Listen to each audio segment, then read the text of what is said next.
I wanted to mention about that qualifying. I'm so glad they're doing that.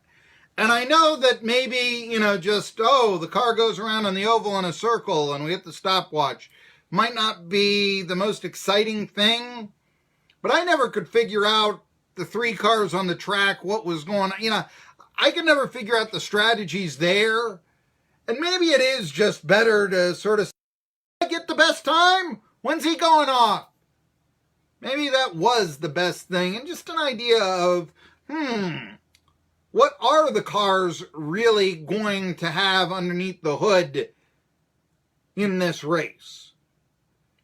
Maybe you shouldn't try to overthink qualifying. Just a thought. And I'm the big guy that I want to see more strategy and all this, but I could never figure it out. That's the thing. Anyway, talking about the AAF, now a lot of people say Tom Dundon, the Carolina Hurricanes owner, that he's the villain of the AAF. Actually, I think the AAF was doomed to failure, and the real villain, I think, was Reggie Fowler. This was the guy who's going to jail, okay? Or at least it looks like that. Reggie Fowler was arrested. He was originally the top investor for the first season of the AAF, but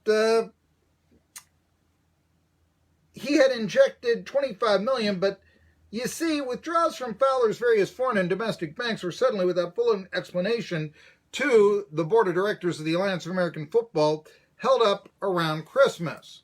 Turned out he was a pretty shady figure.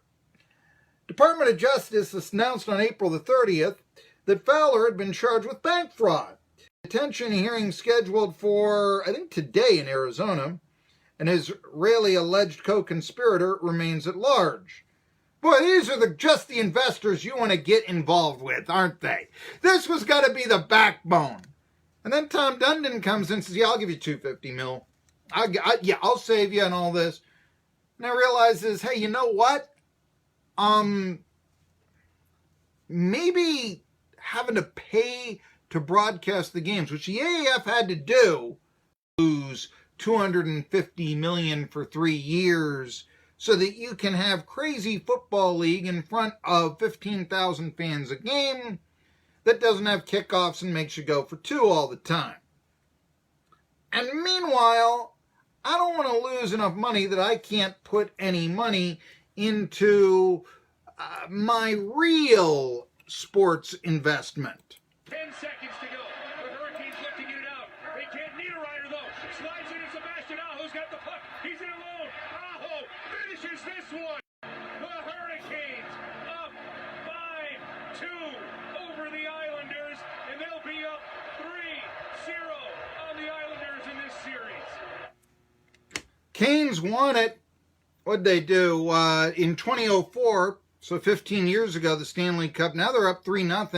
As the Stanley Cup winning coach. Now, it has happened a few times that teams have come back from 3-0 deficits in hockey to, win a best-of-7 series. Don't get me wrong. In fact, the Islanders did it in 1975 to the Penguins, but that doesn't really have any bearing on this series. Carolina, they're hot. And I really am thinking about a Carolina-Columbus Blue Jackets series. If that happens, I'm going to talk about it because really, those are 2 local teams, and 2 teams about as local as the Nashville Predators, and you see a lot of people wearing Predator stuff. Now, again, how much if the Columbus Blue Jackets win the Stanley Cup, is that going to be felt in Kingsport? We can debate that. But take a look how far Columbus is away from Kingsport, and the straight shot it is up US 23. Let's compare us to Nashville. Yeah, it's not that different. Anyway, let's go back.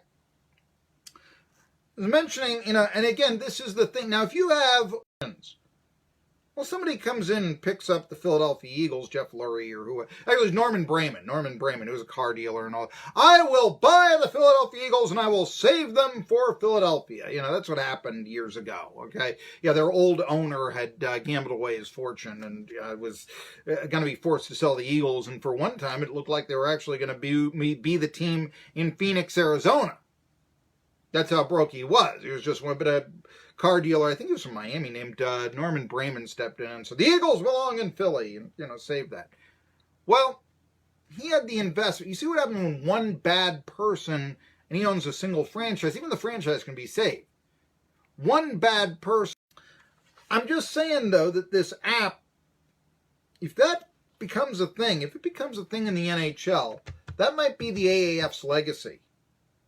You can get the hockey strategy. You can bet who's going to score the next goal, who's going to be out on the ice, what are the chances that the puck is cycled, how long it's going to stay in a zone or something like that. I mean, yeah, because that was the whole thing.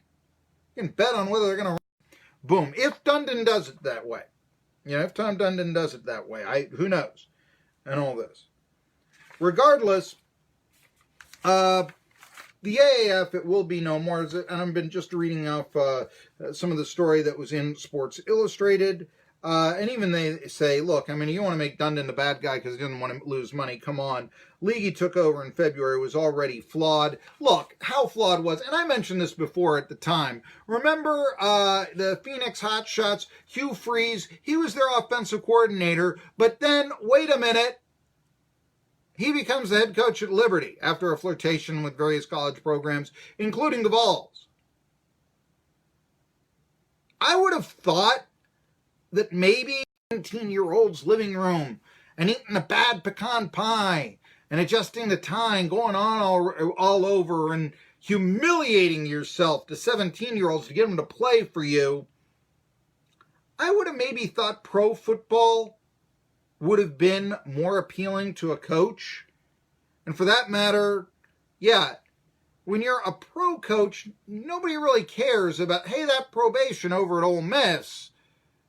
When you're the Liberty head coach, or say the Vols offensive coordinator, those people in compliance tend to cast extra long gazes at you, And so, but Freeze saw being an FCS football, I guess Liberty is going FBS now, but they're at the back end of it. And I have talked about Liberty being an up-and-coming program. I believe that they are. But wasn't the AAF supposed to be an up-and-coming? Didn't last. Hugh Freeze didn't last. Michael Vick didn't last. You think that maybe something was up there and we should have seen it coming? Of course, I did. Tri-City Sports Now. I'm Marky Billson. And by the way, you heard me say that. If you job, etc., etc. And he had to carry, obviously, Witten. Number two is a guy I thought that when he was in his booger mobile turned out to be basically the color commentator in waiting. And he turned out to be the most insightful commentator on the broadcast. That, of course, was Booger McFarland, who was funny. He was filled with personality.